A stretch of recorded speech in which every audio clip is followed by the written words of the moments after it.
کہانی سنتے ہیں۔ دور دریا کنارے کسی گاؤں میں ایک مچھیرا رہتا تھا۔ اس کا نام دینو تھا۔ دینو روز دریا پہ جاتا اور مچھلیاں پکڑ کر بازار میں بیچا کرتا تھا۔ کچھ دن سے وہ کوئی بھی مچھلی نہیں پکڑ پایا۔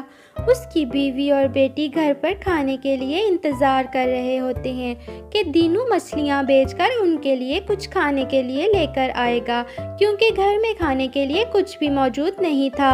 دینو آج بھی کوئی مچھلیاں نہیں پکڑ پایا تھا۔ وہ گھر جا کر اپنی بیوی اور بیٹی کو بتاتا ہے کہ اس کے پاس پیسے نہیں ہیں، کیونکہ اس نے آج بھی کوئی شکار نہیں پکڑا ہوتا۔ دینو کی بیوی اس کو مشورہ دیتی ہے کہ کیوں نہ وہ اپنے کسی دوست سے کچھ پیسے ادھار لے آئے۔ دینو اپنی بیوی کی بات مان کر اپنے ایک دوست کے پاس جاتا ہے اور اس سے کچھ پیسے ادھار مانگتا ہے۔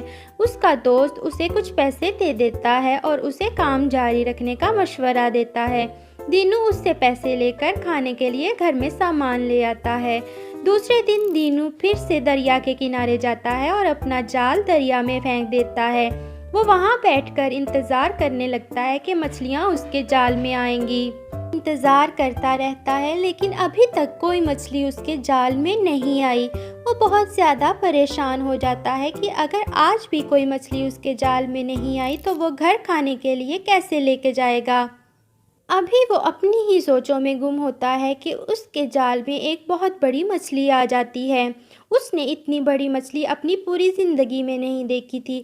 وہ اس مچھلی کو دیکھ کر بہت خوش ہو جاتا ہے، کیونکہ آج اس مچھلی کو بیچ کر وہ بہت زیادہ پیسے کمائے گا۔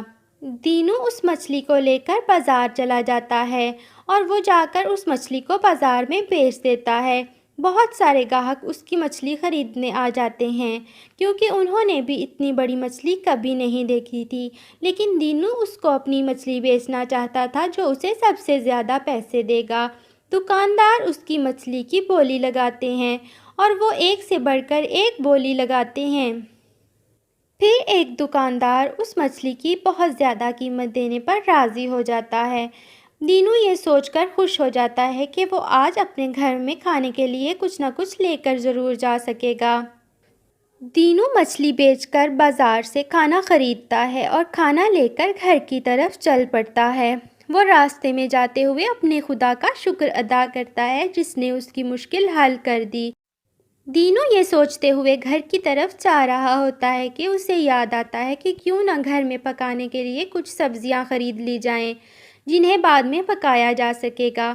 جب وہ بازار دوبارہ پہنچتا ہے تو اسے نظر آتا ہے کہ وہاں پہ ایک عورت اور اس کا بیٹا بیٹھے ہوئے ہیں۔ وہ دینو سے کھانے کے لیے روٹی مانگتے ہیں۔ دینو کو اپنی بیوی اور بیٹی کا خیال آتا ہے، لیکن وہ یہ سوچتا ہے کہ اس کی بیوی اور بیٹی کے پاس تو وہ ہے، لیکن ان ماں بیٹے کا دنیا میں کوئی نہیں ہے، اس لیے وہ یہ کھانا ان کو دے دیتا ہے۔ جب وہ گھر پہنچتا ہے تو دینو کی بیوی دیکھتی ہے کہ دینو آج بھی خالی ہاتھ گھر واپس آیا ہے۔ وہ اس سے پوچھتی ہے کہ کیا تم آج بھی کھانے کے لیے کچھ نہیں لے کر آئے؟ تو دینو بتاتا ہے کہ وہ آج بھی کوئی شکار نہیں پکڑ پایا۔ ابھی وہ لوگ باتیں کر رہے ہوتے ہیں کہ دروازے پر دستک ہوتی ہے۔ جب وہ جا کر دروازہ کھولتا ہے تو دیکھتا ہے کہ سامنے ایک سیٹھ ہاتھ میں پیسوں کی پوٹلی پکڑے دروازے پر کھڑا ہوتا ہے۔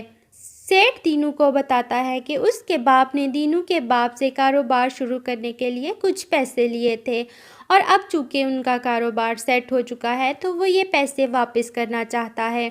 دینو پیسے دیکھ کر بہت خوش ہو جاتا ہے۔ اس نے اتنے زیادہ پیسے کبھی نہیں دیکھے تھے۔ اتنے زیادہ پیسوں سے تو وہ ساری زندگی بیٹھ کر کھا سکتا ہے۔ دینو اس سیٹھ سے پیسے پکڑ لیتا ہے اور گھر میں واپس آ جاتا ہے۔ گھر آ کر وہ پیسے اپنی بیوی اور بیٹی کو دے دیتا ہے۔ اس کی بیوی وہ پیسے پکڑ کر اپنے پاس رکھ لیتی ہے۔ دینو کی بیٹی اتنے پیسے دیکھ کر بہت خوش ہو جاتی ہے۔ وہ سوچتی ہے کہ اب وہ اپنی مرضی کا کھانا کھا سکیں گے اور دینو سوچتا ہے کہ اب وہ کوئی کاروبار کرے گا۔ دینو کچھ پیسوں سے کھانے کے لیے سامان لے آتا ہے اور باقی پیسوں سے وہ اپنا کاروبار شروع کر لیتا ہے۔ تو دیکھا بچوں، جب ہم کسی پہ احسان کرتے ہیں اور جب ہم کسی کی مدد کرتے ہیں تو خدا بھی ہماری مدد کرتا ہے۔ اسی لیے ہمیں ہر حال میں دوسروں کے کام آنا چاہیے۔ جس طرح دینو نے اس ماں بیٹے کی مدد کی، دینو اتنا زیادہ امیر ہو گیا۔ دینو پیسے لے کر بازار جاتا ہے اور وہاں سے کھانے پینے کی بہت ہی مزے کی چیزیں لے کر اپنی بیوی اور بیٹی کے پاس واپس آ جاتا ہے۔ اگر آپ کو یہ ویڈیو پسند آئی تو اس چینل کو سبسکرائب کر لیں اور ویڈیو کو